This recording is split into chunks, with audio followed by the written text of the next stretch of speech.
Dear student, आज मैं नेत्रपाल सिंह कक्षा 12 का संबंध और फलन रिलेशन एंड फंक्शन टॉपिक से संबंधित चैप्टर के बारे में आपको बता रहा हूं और प्रयास कर रहा हूं कि अपरिहार्य स्थिति जब आप शिक्षण संस्थाओं की कक्षाओं को अटेंड ना कर पा रहे हैं तो बच्चों के भविष्य को देखते हुए ऐसा प्रयास है कि आप घर पर रहते हुए इन टॉपिक को अपने क्लियर कर सकें। बच्चों, क्योंकि हमारे देश के भविष्य आप हैं और प्रिय अभिभावकगण, आपके लिए भी मेरी अपील है कि बच्चों के भविष्य हमारी सबसे पहली प्राथमिकता है। बच्चे के भविष्य को सुधारने में उसके लक्ष्य निर्धारण से लेकर लक्ष्य प्राप्ति तक अभिभावक और अध्यापक का सम्मिश्रण सहयोग के अनुसार ही, दिशा निर्देश के अनुसार ही बच्चा अपने लक्ष्य की प्राप्ति करता है। इसलिए अभिभावक गणों से भी विशेष अपील है, अनुरोध है कि आप इन ऑनलाइन कक्षाओं में बच्चों को विशेष सहयोग प्रदान करें और बच्चे के लिए, उसके भविष्य निर्माण के लिए उसे नई दिशा प्रदान करने का काम करें।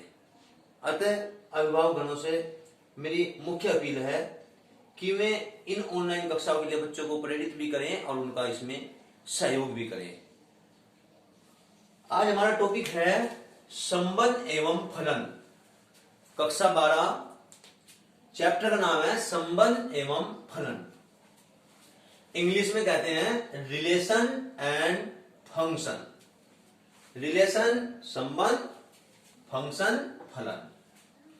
बच्चों, इससे पहले आप कक्षा 11 में पढ़ चुके हैं कार्तीय गुणनफल, दो सेट्स का कार्टेशियन प्रोडक्ट।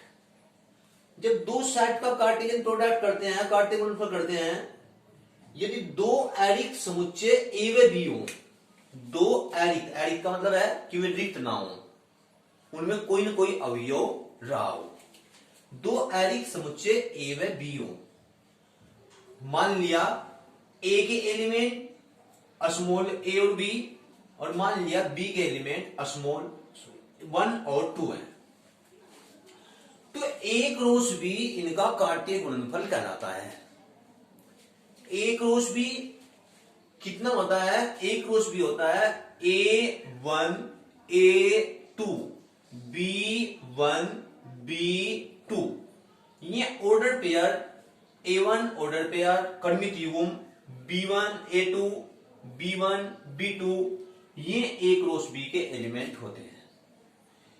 अर्थात कार्तीय गुणनफल में आपको क्रमित युग्म मिलते हैं, इन्हें कहते हैं क्रमित युग्म, इन्हें कहते हैं क्रमित युग्म, क्रमित युग्म मिलते हैं। और बच्चों, अब बात करें हम इस चैप्टर की संबंध की। संबंध क्या है?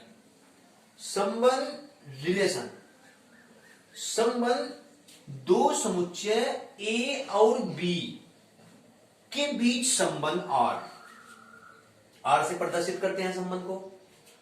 उनके कार्तीय गुणनफल अर्थात कार्टेशियन प्रोडक्ट का उपसमुच्चय होता है। अर्थात अगर दो समुच्चय, कोई दो एरिक समुच्चय ए और बी हो, तो ए और बी के बीच में जो संबंध आर होगा वो उनके कार्तीय गुणनफल का उपसमुच्चय होगा। अर्थात जो ए क्रॉस बी के एलिमेंट हैं, उनके ही कुछ एलिमेंट या सभी एलिमेंट संबंध में हो सकते हैं। संबंध के में अगर आर संबंध बराबर 1 2 2 3 3 1 इस तरीके से है, तो इसका अर्थ है कि 1 2 3 ये एलिमेंट ए के होंगे और 2 3 1 ये एलिमेंट बी के होंगे। अर्थात पहले एलिमेंट समुच्चय ए के होंगे और दूसरे एलिमेंट समुच्चय बी के होंगे, यदि वे ए से बी में संबंध है। संबंध के कितने प्रकार होते हैं? Types of the relation. First, रिक्त संबंध, इंग्लिश में एम्पटी रिलेशन। रिक्त संबंध क्या होता है? किसी समुच्चय ए में संबंध आर रिक्त संबंध कहलाता है, जबकि ए का कोई भी अवयव ए के अवयव से संबंधित न हो। अर्थात जब ए का कोई अवयव ए के किसी भी अवयव से संबंधित न हो, अर्थात जब आर में एलिमेंटों की संख्या नील हो, शून्य हो, तो इसे रिक्त संबंध कहते हैं। इसे फाई द्वारा प्रदर्शित करते हैं।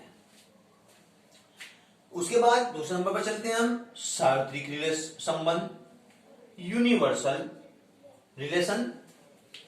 यूनिवर्सल रिलेशन क्या है? समुच्चय ए में कोई संबंध आर सार्वत्रिक संबंध कहलाता है जब ए का प्रत्येक अवयव ए के प्रत्येक अवयव से संबंधित हो।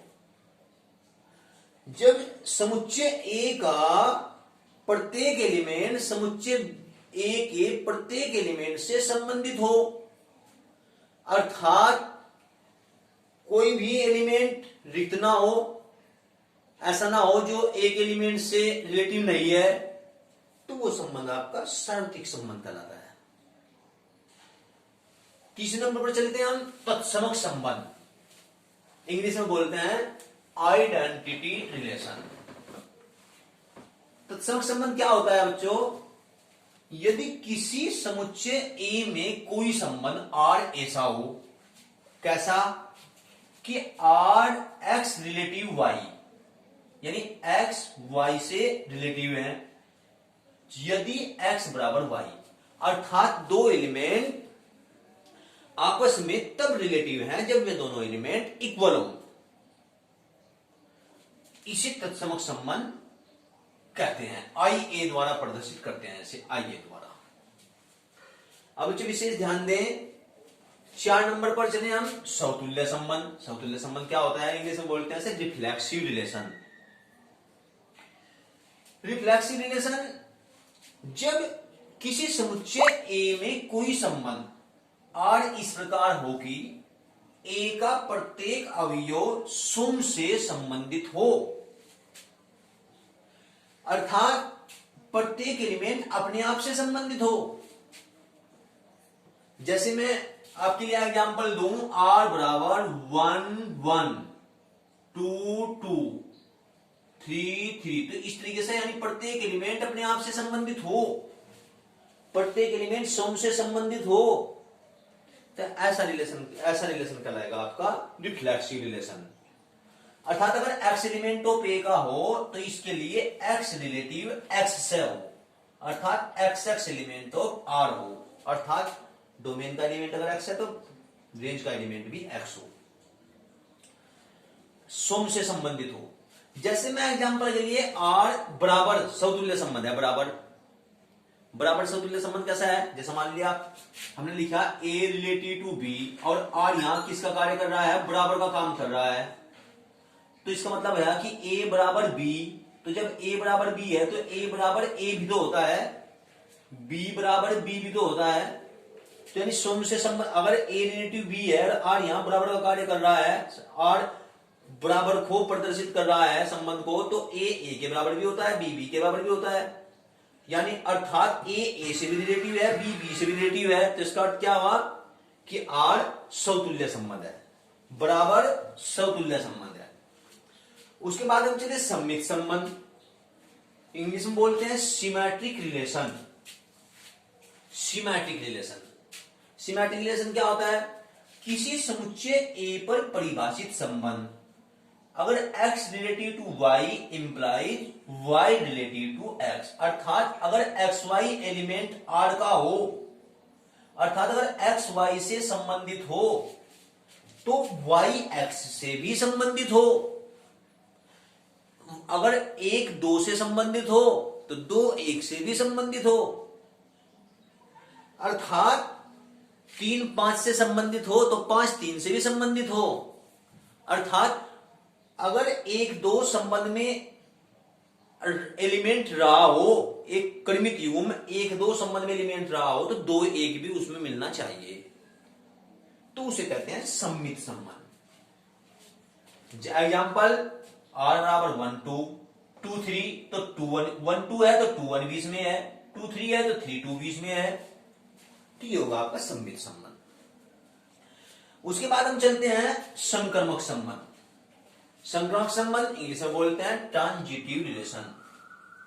ट्रांजिटिव रिलेशन ये क्या होता है बच्चों, यदि किसी समुच्चय ए में परिभाषित संबंध कैसा, x related to y and y related to z, अर्थात x y से रिलेटिव हो, y z से रिलेटिव हो, तो इंप्लाइज x z से भी रिलेटिव हो। कैसे, जैसे x y से रिलेटिव है, x y से रिलेटिव हो, y z से रिलेटिव हो, तो इंप्लाइज x z से भी रिलेटिव हो। तो ऐसा संबंध आपका संक्रमक संबंध कहलाता है। और एग्जाम्पल के तौर पर, एग्जाम्पल जैसे r बराबर 1 2 2 3, तो 1 3 भी इसमें एलिमेंट हो। 1 2 से रिलेटिव है, 2 3 से रिलेटिव है, तो 1 3 से भी रिलेटिव है।